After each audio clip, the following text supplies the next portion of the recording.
All right, good afternoon, everyone, and welcome to Growing New Generations of Supporters with Flowers of Hope. My name is Kevin Bryant. I'm a strategic advisor with Grizzard Communications Group, and I'll be your moderator today and certainly host. And I sure want to thank everybody for taking the time out to join us for this webinar. And I hope you've all had the chance to see the 3-minute video that was attached to some of the emails and put out beforehand on Flowers of Hope. If you haven't had that opportunity, we're going to send out the link again for you to view it. It's not easy for video to actually play over GoToWebinar. It stalls a little bit, so we want to make sure you see it and it's a great case study. Get to see a little bit of it live. So. Look out for that afterwards. I'm excited to have with us today and telling their story Captain Nick Garrison, who is the Corps Officer for the Salvation Army in Johnson City, Tennessee, and Lainey Howard, who's the Donor Relations Manager. Captain Garrison really provided the leadership and the vision and certainly the strategic guidance that's so critical in pulling a program like this together. And he certainly managed the process across not only through the internal silos of the command's internal departments, but also external relationships, including their board, the media, local sponsors. So it's been quite an undertaking. And then, of course, Lainey has been the backbone of this as well, and instrumental in not only moving it forward, but identifying the lead volunteers, and then of course to build the champions necessary to make it happen, and just in general managing the resources, because this is it's a huge program and a huge success. So I want to say thank you for both of you joining us today. How are you both today? Doing well. Very well, thank you. Great, thanks for being here. Now, before we get going, let me do just a little bit of housekeeping for everybody. I'll try to make this quick, but if everybody could, for optimizing our sound and audio quality, if everybody attending to be sure and mute during the session, mute yourselves. And if for some reason you have a phone icon in your dialog box, please physically mute that in your phone. If not, we're gonna bust you for multitasking during this, and it gets real noisy for us. So please do so if you can. We also encourage you to type your questions in the box, and we'll be doing some Q&A throughout, possibly, and certainly saving some time at the end. And we've got a few polls, so feel free to participate. We sure want you to participate in those.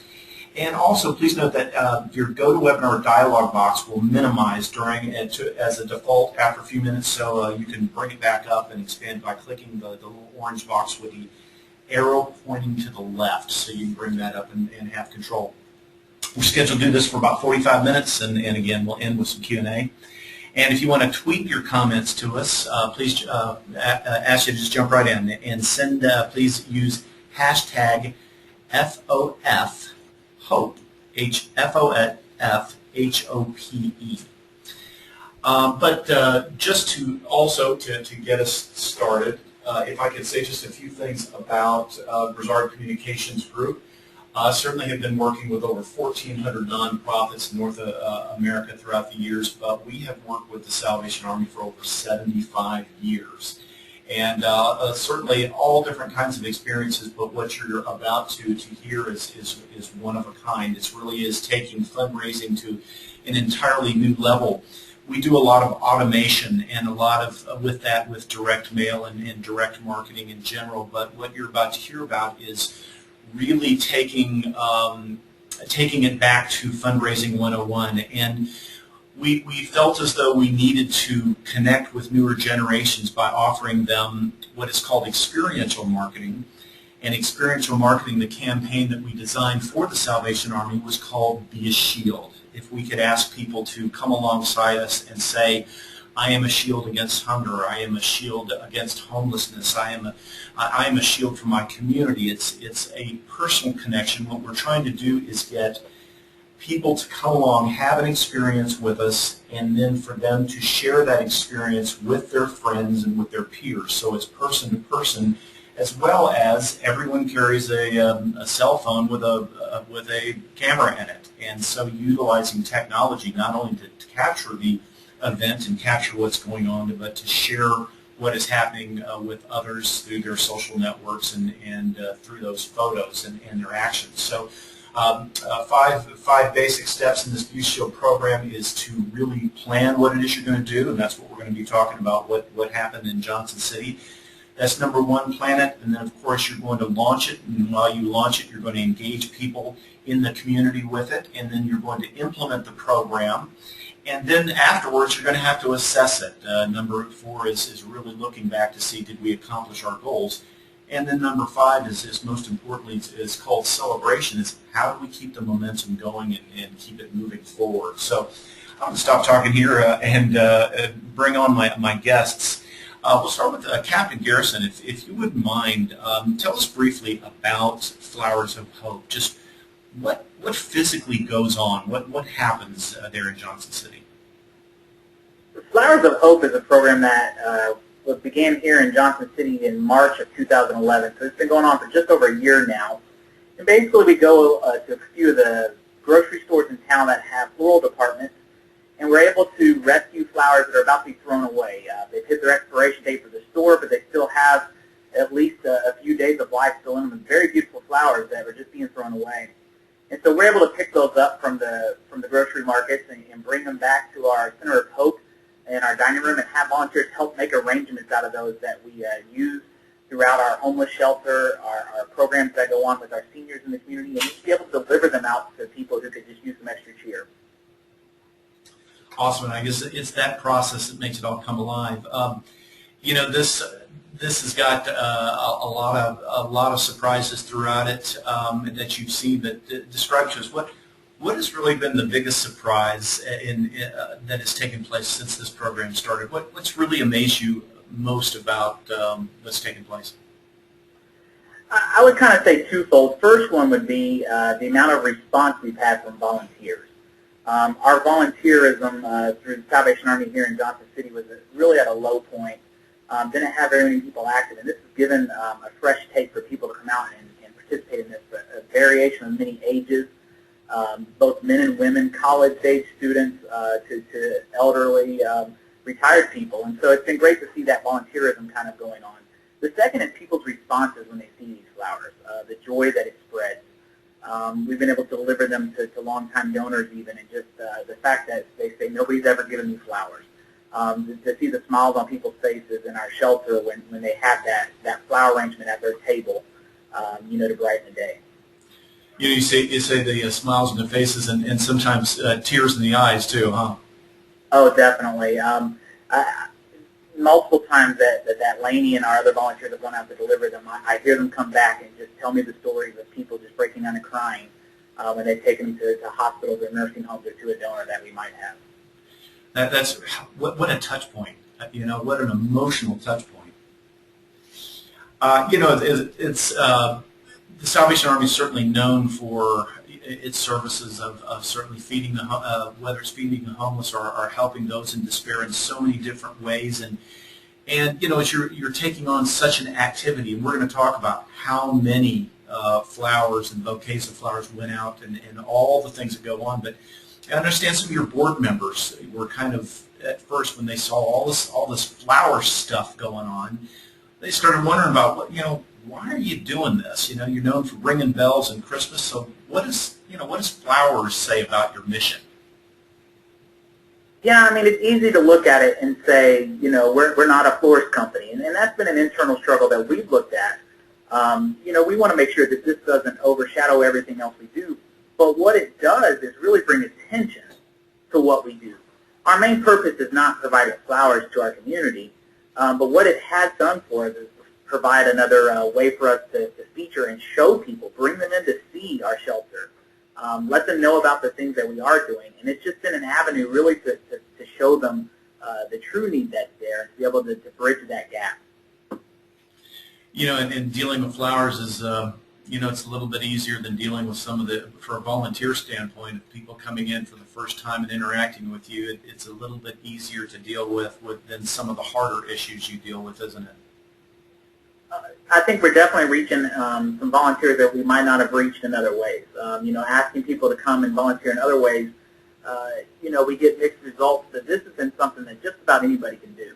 Now, you probably don't want to see me trying to make a flower arrangement, but the people that we have coming in, a lot of them have no really background skills in this, but just put together what looks good, and so it's been great to see the response we've had of the amount of people that want to come and help with this program. Now, I haven't seen you unload the truck, though.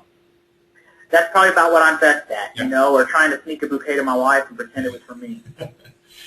Well, and the women, just to see just the joy that the women have as they're standing in that process. First of all, the color in the room and the bouquet, the smell from the bouquet. They're singing. They're happy. The volunteers are as happy as they can be during this process, and it just it brings a joy to them as they're doing it. So I can see why it's just grown. But that's volunteers. Tell us a little bit about some of the the outgoing, some of the relationships that have been built. Who have you been reaching with these bouquets that you've not had dialogue with in the past? We've seen some people throughout our community, business leaders, as I said, sometimes just to go thank them, to deliver to those for their support. If you don't mind, I'll actually let Lainey kind of talk on this. Lainey has been able to go around and deliver these to multiple people and probably be able to attest more than I would to what that's been like. Yeah. Lainey, if you wouldn't mind, describe what happens to both the volunteers and the Shields with when they receive the flowers and these relationships. Talk a little bit about that. Well, it is just total and complete joy. It's a joy to make the flower arrangements. It's therapeutic. It's fun. It's good fellowship with others coming together. But delivering the flowers, and it just feels good to be able to give something to someone, just to show that you care. Just to let them know that someone has thought about them today. And we're not asking them for anything. We're thanking them, or we're letting them know that we care, or we're checking on them. Maybe they're going through, a surgery, or a health concern, and it's just a way to connect with people through flowers. And we have had some very emotional responses, and we have had people break down in tears, very professional level people. And tell us that no one's ever given them flowers, or no one ever says a kind word to them, and that's powerful. That's a powerful exchange, and it's another level of community care that the Salvation Army is able to provide. And like Captain Garrison said, it's coming from our Center of Hope, from our homeless shelter, on out into the community. I saw certainly that take place in even with the nursing staff in the hospital. So we're in a hospice, and they were delivering, bouquets of flowers to cancer patients, but they were also doing it to the staff and the nursing staff, which they were, described just what you said. But tell us a little bit more about some of the other relationships, the businesses, where else did you take these bouquets? We've taken them we try to take them to all the nursing homes, all the assisted livings, and you hit on that, Kevin. Besides the patients needing, this level of care, so are the healthcare workers. They need just a little something to brighten their day. Everybody could use, just a little bit more love and a little bit more kindness, and to know that someone cares. So healthcare workers they are in need of kindness, just like everyone else. So we have definitely reached out to them as a population as well. Well, and forgive me for sounding like the fundraiser, but let's talk about some of the other businesses, and even more so in the cultivation process. Whether it be, I think, the restaurants, and I understand one of the largest hotels, the big spa hotel in the area, became a huge sponsor afterwards. But talk a little bit more about how they're going into some of the other businesses. Yes, we are able to reach out into businesses, and we have received donations, whether it's from anywhere from a wedding with flowers after the wedding. They'll call us and they'll donate them to us instead of throwing them away, to monetary donations, to sponsorship, and it's just a great way to connect with people at all levels. So, Kevin, if I may, just as an example of some of those places, we've used some of the surplus of flowers. Our first thing we want to do with them is brighten the mood of our clients and those around us, but then we use some of the surplus to take into places like our local state university here in Johnson City. That's opened up some huge opportunities for us to gain a better relationship with them, some extra food drives that they're going to be doing for us now because of that. We've taken them after Christmas to our local mall who let us ring bells there and raise our funds that way and have Rain Tree as a kind of a thank you to them. And so we've been able to reach out to some of these businesses that we have a little bit of contact with, but I think these flowers have just been a great way to kind of open that door to create more conversation with them. And we believe we're already seeing some direct turnaround of gifts that have been given to us, whether it be monetary or gifts in kind because of this, or definitely some relationships that are building that are definitely going to lead in that direction in the near future. well, and here's the big number, and it just keeps growing and growing. How many bouquets have gone out since you started the program in the community? 3,000 bouquets.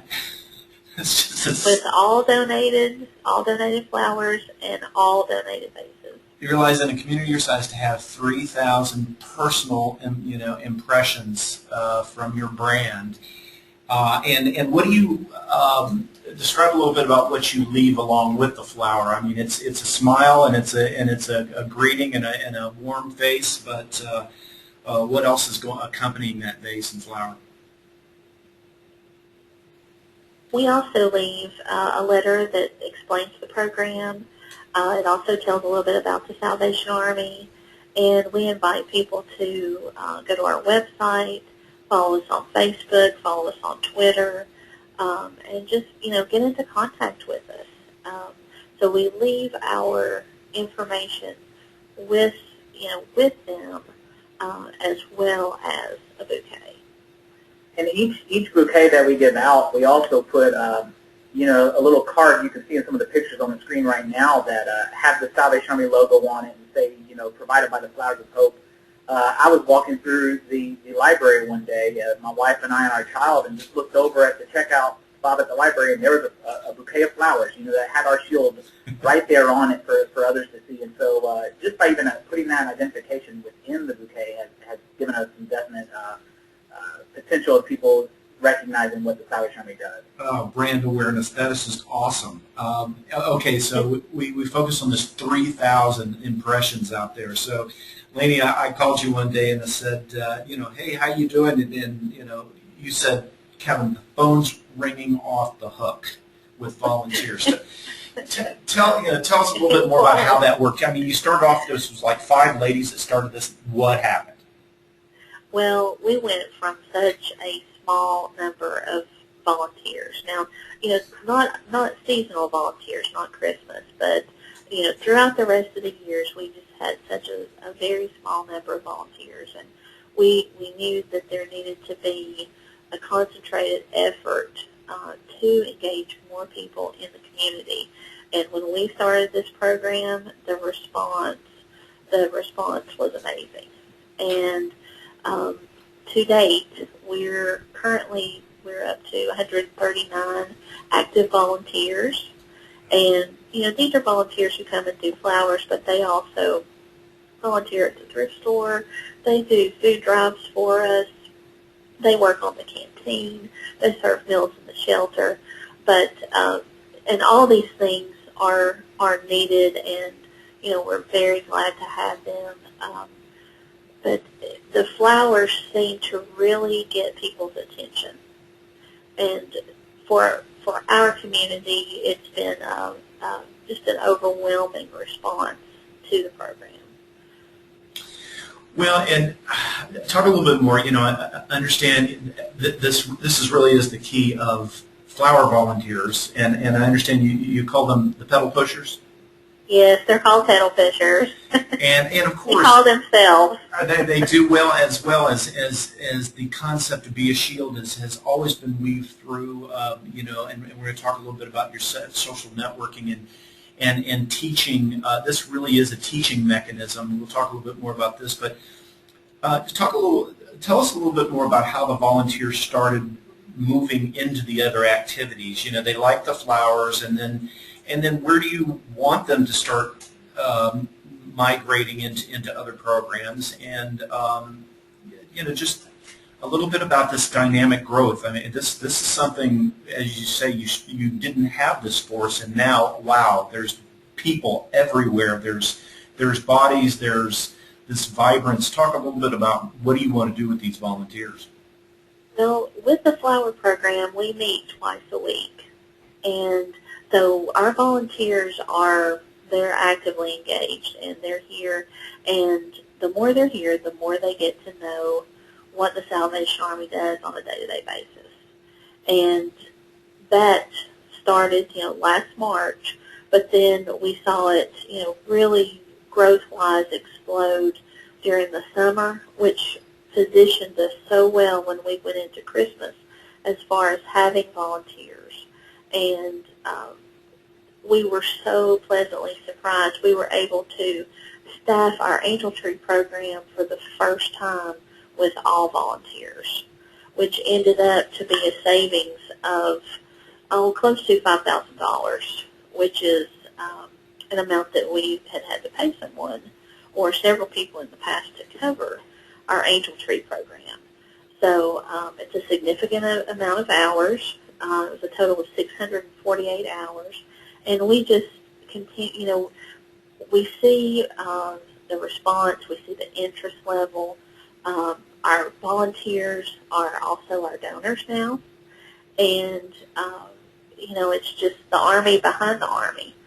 And we're so, with every week, we're just better and better and better positioned to go into the Christmas season. So we're so thankful that we have this program and that we have our volunteers. And a lot of that is going to be keeping momentum and going, and let's talk a little bit more, Captain, about just the educational process. What do you see these volunteers as they're coming in and out of the building? What are they physically being exposed to that is teaching them about the Salvation Army services? Well, we find it very key that where we do the arrangement of these flowers takes place right in our soup kitchen that's located in our Center of Hope shelter. And so just the pure fact that they're coming into that room to begin with, a lot of the people that are coming in to deliver these flowers have never known what it's like to truly be hungry. Maybe have never even visited a local soup kitchen before. And so for them to even enter that room, they kind of see what it's like and feel what it's like to have to be buzzed in, by our booth monitor, and just that feeling of walking into that room.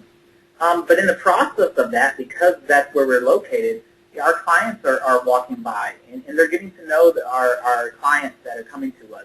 They're getting to see what it's like and experience that in the Salvation Army. And so it's opened up the doors for them to see truly who we are and what we're doing. And the majority of them, of course, when they see it, as you would imagine, anybody who sees what's really going on wants to be a part of helping that out, whether that be through volunteering, whether it be through donating. Rarely do you meet somebody once they really get a glimpse of what the Salvation Army is doing, which is what this is helping us show them. Rarely does somebody not want to help out in some form. These emotional experiences are creating such strong desire to connect the mission, to connect with the mission. And as you're saying, those that are coming in for the programs and the services, and then here you have, as you described, ladies from gardening clubs from throughout the city working side by side. It's sometimes two worlds that collide.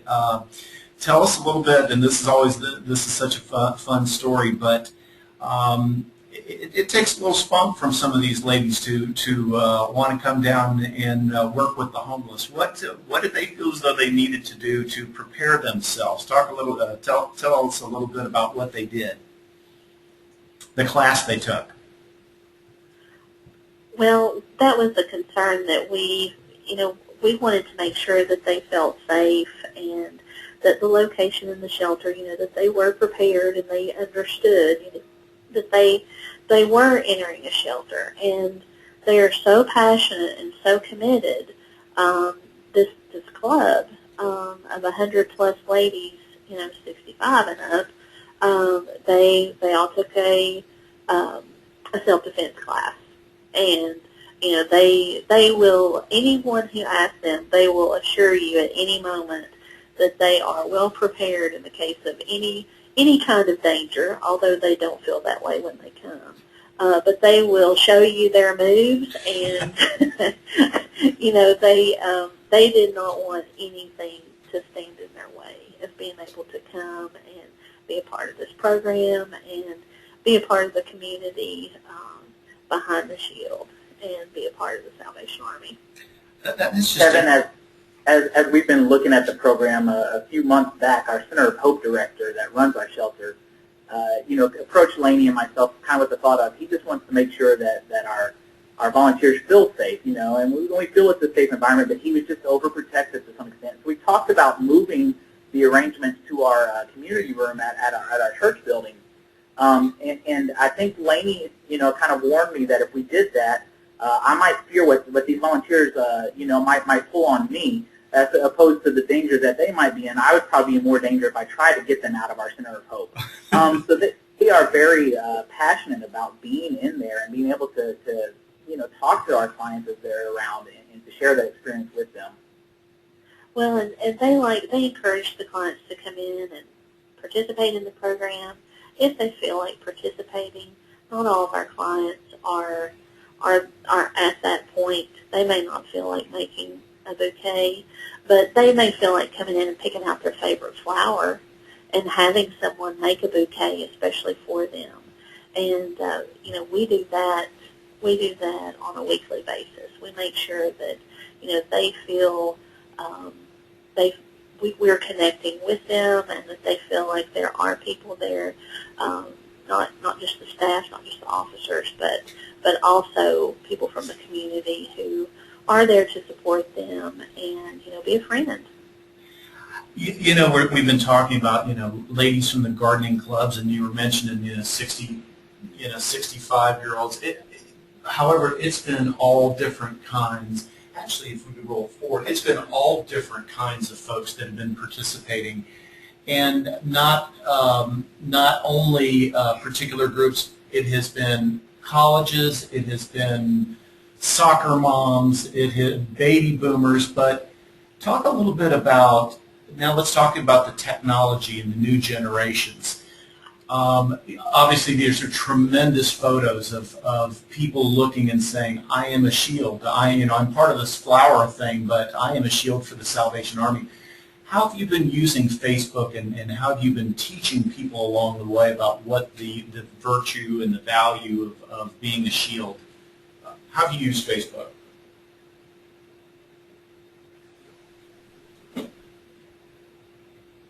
Well, with each of our volunteers coming in, we've really jumped on the Be a Shield, and you'll see in some of the pictures of them actually holding a shield.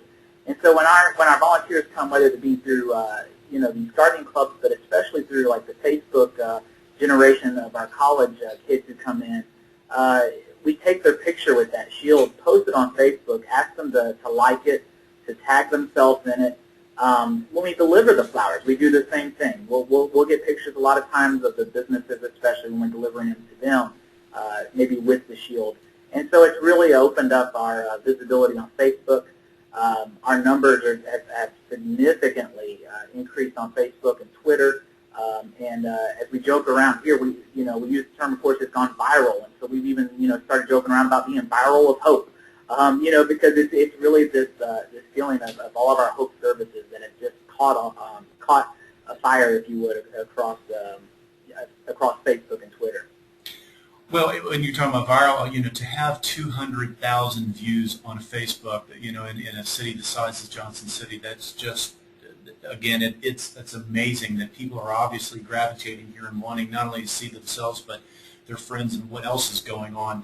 It's so funny in today's fundraising environment. People are hesitant to use.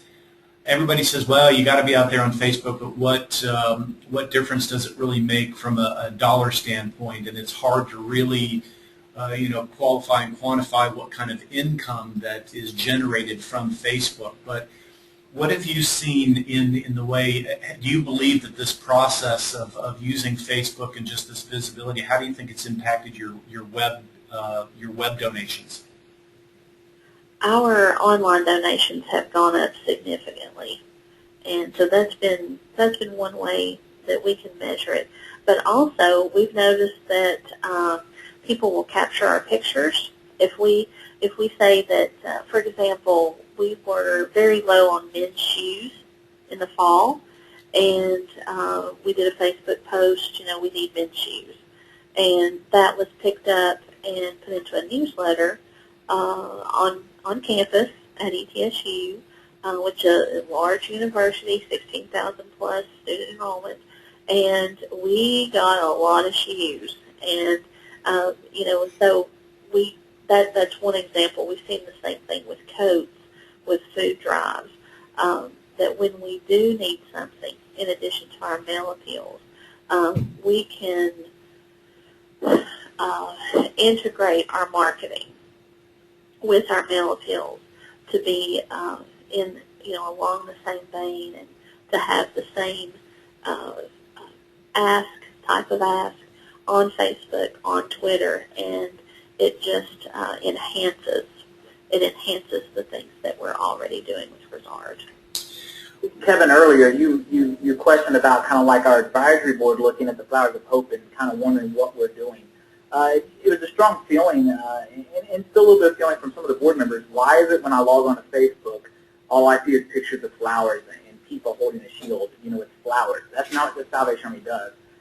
So let me tell you, if all we put on Facebook was a picture of a client, we weren't getting any response. So when we have our actual volunteers and our donors and our recipients being featured on that's extended the fan base that we have and people being able to view that when people have gone on and done that. And so now that we've gotten our likes up, we have now people following us up, we're able now to feature things that are going on in our soup kitchen, as Lainey mentioned, if we need food, if we need shoes. And so it's been a really good strategy that we've been able to have here to kind of really feature the people around flowers. That's extended our fan base, if you would, on Facebook and on Twitter, and now we're able to post other things that really draw people in. It's really been about audience and eyeballs and just getting the message out, hasn't it? That's definitely it. Well, and getting message out about what you do certainly eventually has an impact, and coordinating it with your PR certainly has an impact on your revenue and certainly your contributions all the way down. And we're back to people participating and emotionally getting involved. Brent, I understand, and let's talk fundraising again here, I understand that you've actually had someone came aboard, had never really worked with the Army, and has become so passionate they've actually changed their will. Yes, some of our volunteers that are coming in that we've not been able to really gain a good contact with them in a common bond have come in through this Flowers program, and we've already seen one lady in particular that has now included the Salvation Army in her will. We've identified that there's at least one more in this group that will probably be doing that within the next year.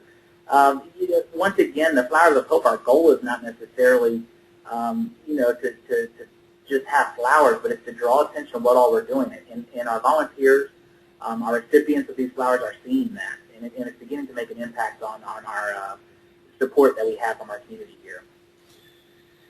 So it's back to, how do you think the program, when you started this, where do you think the Army's perception in the community was, and you know, the attitude towards the Army, and where do you think it is today? How has it really changed the perception of the Army and the Army services within Johnson City, or has it?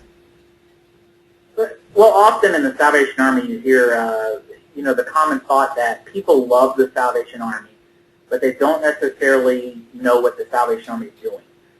You know, it's a long-time organization that people have known or grown to very much trust, but at the deficit of the fact that they don't know what they're trusting us to do. And so here locally, the Flowers program has just brought in so many people alongside of us to start seeing what the Salvation Army is doing. It's just become kind of an avenue for that to happen. And it's definitely already impacting our donor support. And the possibility of where this goes is really unknown at this moment. It's almost growing beyond what we can handle to some extent. It's just taken people enjoying it so much that it's growing faster than what we can keep up with at times. And so, you know, to me, that just shows how wonderful of a program it is. That's a tough spot to be in, but again, it really does lead in. So you've got this wonderful monster and this wonderful machine. What do you think? How is it's probably got to be overwhelming to everybody involved at this point. How do you keep this momentum going? What's the thought process? Are you prepared to move forward? It takes strategic planning. You know, I think when this began, it was just with a couple ladies, you know, wanting to make a difference and put flowers in our shelter and our soup kitchen. But it's just expanded, or as we kind of joke around, it's just blossomed beyond what we've imagined. And so we're of course having to be very wise then to not just try to keep up with demand of you know, the amount of people we have coming to help volunteer, or the amount of flowers that we have presented to us, but to kind of take a step back and really look at the program to make sure it's doing the most good. You know, make sure that we're operating it at the highest quality we can, and make sure that the focus isn't about flowers, but it's bringing the attention to where the focus really is. The other thing I have to say is, you know, my hat off to Laney. You know, this program would not run to this point without the hard work that Laney's put into it. And so, you know, it definitely has helped to have a staff person to be able to watch over this program and work with these volunteers. But we're hoping within the next year or so that it can become even more volunteer-driven, to use some of our volunteers to do a lot of the work that Laney's done up to this point. Well, I want everybody to think about questions to ask. You've got some talented folks here, and Laney, while they're thinking and proposing them to us, you know, you're the one that's really been, hats off to you, and been, you've been motivational to these volunteers, but how have the volunteers been motivating each other? And, you know, where do you see the volunteers, you know, moving into the future? Well, you know, a lot of, like we mentioned earlier, a lot of our volunteers are students, and it was very intentional that we tap into the 18 to 20-something year-old donor base, because that was an age that we were missing. So having them come and volunteer while they're students and their time is very, I mean, they are stretched very, very thin, and their schedules change, and not all of our students are local. We feel like that Johnson City may not be the beneficiary of their lifelong giving, but we feel like they are growing into lifelong givers of their time, talent, and treasure, and that they will take that with them wherever they go. So it's, you know, it has expanded far beyond even what we do here in Johnson City. So that is, you know, we're very proud of that, and we're very excited to have that opportunity. So I see that to be a continuation as we move forward. You told me you had 3 different colleges calling you, and certainly the the students want to do this, but they also get credit, don't they? They do. Some of the students do. We have a College of Pharmacy. We have a College of Medicine. We have a College of Public Health. We have a Medical Professions Administrative Office that sends us, students, undergraduate students. Of course, the others are graduate level students. So we have a lot of medical students who see, patients in the hospital, at the VA, who, they know if no one's been to see them that day, or they know if they've gotten bad news that day, or they might be the one giving them bad news that day. And having this program is a way for them, to come and participate in something positive, but also, back to those deliveries. And that's something that our medical students have been doing, is that they have direct access to patients in the hospitals, and they will go and deliver and, spend time with patients. And, so it's, it's part of their training. It's part of their training that they have that kind of, if you will, bedside manner, practicing medicine experience. But, the flowers certainly do soften it for them. It softens it for the patient, and we see that as a continuation and very special. Medical students, what a great target group within the millennials to be working with. Yes, they are. For future donor, for now, and certainly in the future. You guys, this is just an amazing program. Both of y'all have done such an awesome job with it, and if we could now take a few minutes and kind of open up, if you do have any questions for Captain Garrison and ladies, certainly if you would type them into us. We'll just take a second. Anybody in particular have something they'd like to ask? One question has come in for the two of you. Is there, you all have been very creative in this process and just kind of have created it as it has come along, but is there a template? I mean, is there a how-to on Flowers of Hope? I mean, we have material that we could definitely provide that shows kind of where we've gone with this. We have been very, I think, specific to try to make sure we type these things out, what the activities are. As we've been just now hitting a year, we've been going under a program review of that, and so making sure we get down the main goals of this program, what the tasks are to complete this. So although I don't necessarily say we would have a template to do that, we could definitely provide materials of what we've done and what we do. I would like to point out, though, as you kind of asked about a template, if there's other Salvation Army personnel over this webinar, that with this program, Kroger's has made it kind of a national best practice that makes it available for any Kroger across the nation to donate these flowers to a local Salvation Army. They've put this down as a national best practice, and so it's kind of established this now that at least for Kroger's, they're open to do this throughout the nation. That's awesome. I guess they're out of Cincinnati, Ohio for corporate headquarters. That's correct. Yes. Yeah, that is just awesome. And you're certainly working with others beyond Kroger's, correct? Yes. You've got multiple retailers.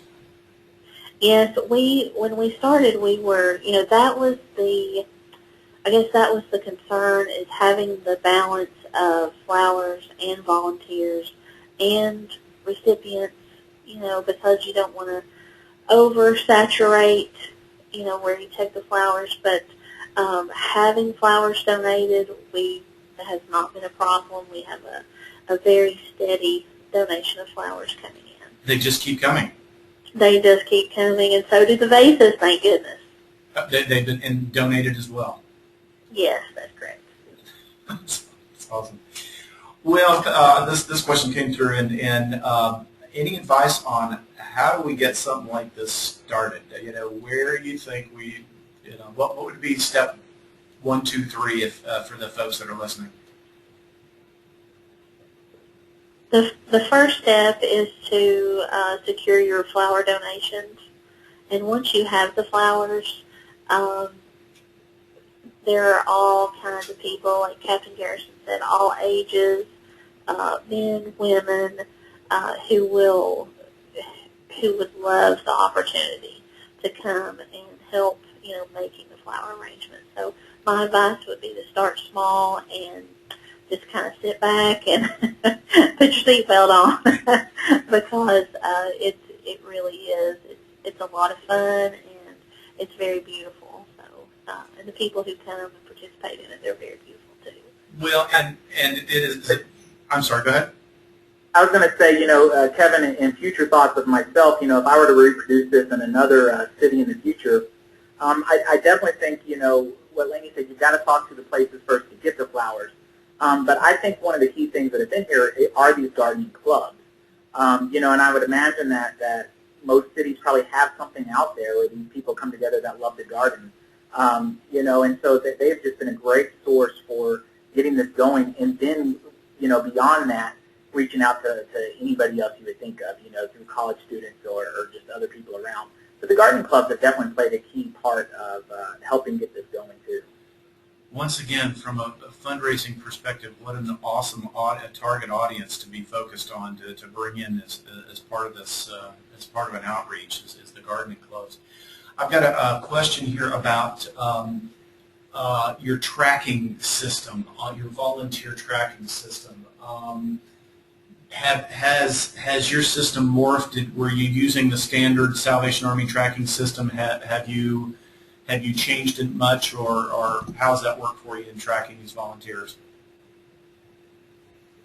I do a sign-in sheet with every volunteer meeting, for not only for the flowers, but for any of our volunteer opportunities. And we also track, the number of flowers that come in. We receive them in buckets, so we count the number of buckets, and then by the time we finish, we count the number of bouquets, and then we also track where the bouquets are being delivered. That's the big thing is who are you outreaching and how many times have they gone? Yes, and that is very important because that way, we have, for example, the hospitals, there's, the patients are in and out, so we can go to the hospitals every week. We know the VA, we know patients who are there, over a long, extended period of time, so we may only want to visit them, twice a month or once a month, so it's just, a little planning as far as that goes for the delivery part of it. And the volunteers need that guidance. Like they will ask, where are we delivering today? And, they use, their time to do the deliveries and to make those, to connect, with those people. So we want to make sure that it's a good experience and that it's, that it is planned out and we've given some thought to it. You've wrapped it up so well, and I keep talking about target audiences and messaging and all those kind of things, but what this has really come back to is when you're talking about someone who's been in the hospital going through a real rough time, emotionally, physically, and they are receiving kindness and love and understanding and something of beauty from the Salvation Army. They're never going to forget that. We don't have donut girls anymore. We don't have those experiences that the builder generation had. But here's a perfect example of someone who is getting an emotional, physical, and hopefully spiritual experience from receiving that gift and the flowers from your Flowers of Hope program. Awesome job, and we thank you for sharing your story with us today. I also want to thank everybody for being with us and hearing it, and we certainly encourage anyone and everyone to explore how they can make this happen in their own communities as well as things like it. We want you to take the premise of providing an experience in your community that connects your donor and your prospects with your mission, and the cause, and just bringing that same kind of joy, and then putting it out through peer-to-peer, people-to-people, and as well as utilizing the technology to do that. As far as the technology and the people, if we can help you in the future, my name is Kevin Bryant, and I can be reached at kevin.bryant@grizzard.com. We certainly hope to share some of the additional information and materials from Johnson City as their program grows and they become more successful. We're gonna ask them to share that, and I'm sure they will. So once again, thank you, Captain and Laney. We appreciate you coming. Kevin. Thank you. It's our pleasure. And sharing your story. Everybody have a wonderful afternoon. Take care.